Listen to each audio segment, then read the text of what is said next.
Mets ta calebasse sur le genou et Dieu mettra cette calebasse sur ta tête.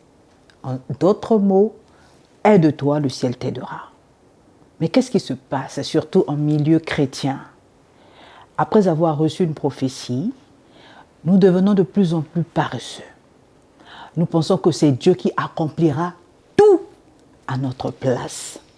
Dieu nous montre le chemin que nous devons suivre, mais c'est à nous aussi de jouer notre partition. Dieu a demandé à Moïse de se rendre en Égypte pour libérer son peuple. Mais c'est Moïse qui a jeté le bâton par terre pour que ce bâton se transformât en serpent. Donc nous avons un rôle à jouer pour que la prophétie s'accomplisse. À tout de suite. N'allez nulle part. Every time I wake up, I think of you.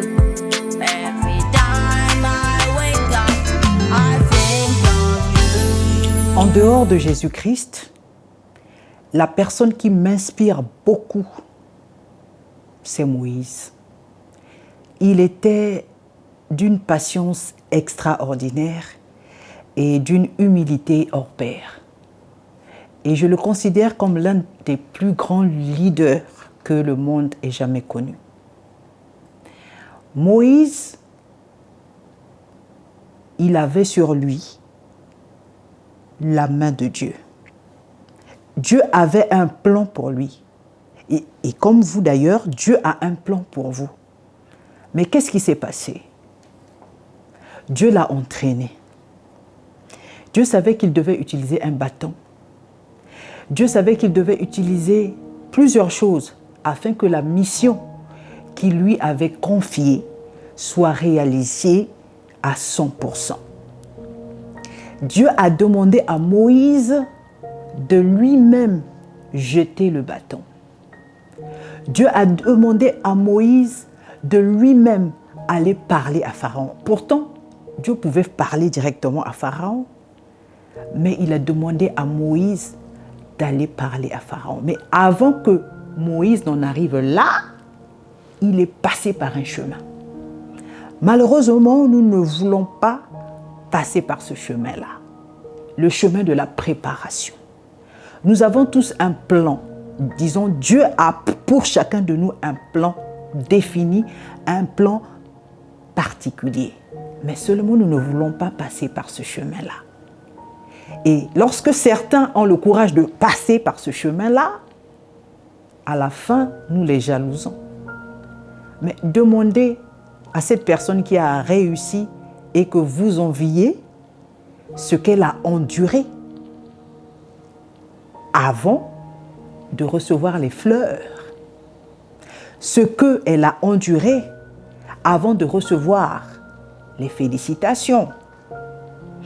Tout ne se passe pas ou ne se produit pas au hasard.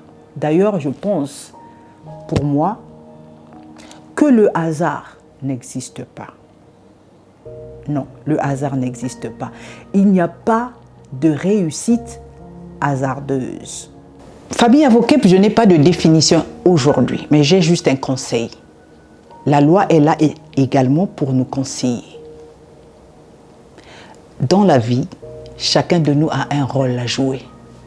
Chacun de nous doit jouer sa partition. Il y en a qui disent que tout va se réaliser par coup de baguette magique. Il n'y a pas de baguette magique. Personne n'écrira votre chanson. Personne n'élèvera vos enfants à votre place comme il se doit.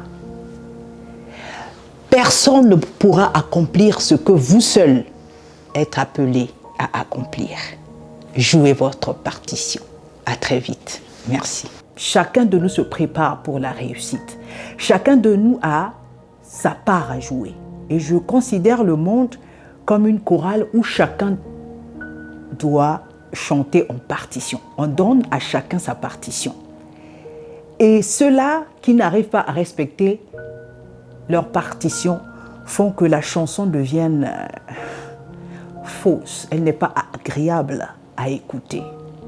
Mais pour que le monde soit meilleur, Chacun doit jouer sa partition. Surtout, nous devons éviter d'imiter les autres. Nous devenons une photocopie.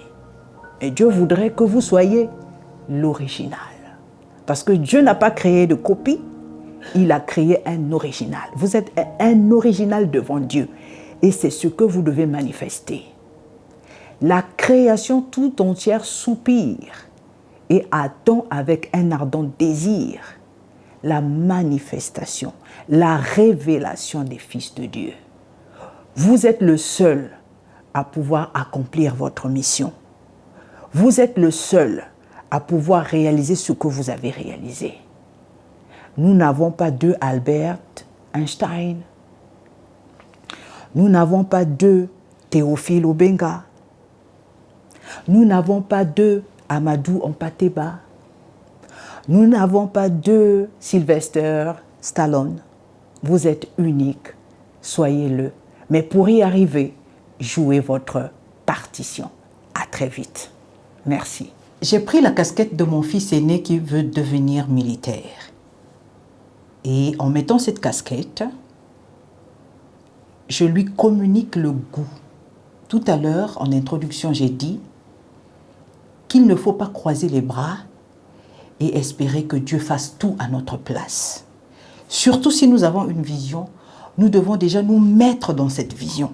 Si nous avons reçu une prophétie, mettons-nous déjà dans cette prophétie. Et donc avec mon fils, qu'est-ce que je fais? Puisqu'il veut devenir militaire, je le mets dans un environnement où il retrouve quelques éléments, comme une casquette, un t-shirt, une culotte. Il suit des émissions concernant ce domaine qu'il veut embrasser plus tard. Et à la longue, quand le moment va arriver, il va certainement aller dans une école pour apprendre à devenir un véritable militaire qui se respecte et qui sert sa nation. Alors, chère famille Avokep, une fois de plus, s'il vous plaît, n'attendons pas que le destin fasse tout à notre place. C'est vrai que le destin existe, mais nous avons notre rôle à jouer. Jouons notre rôle. Famille Avokep, jouez votre partition. À très vite.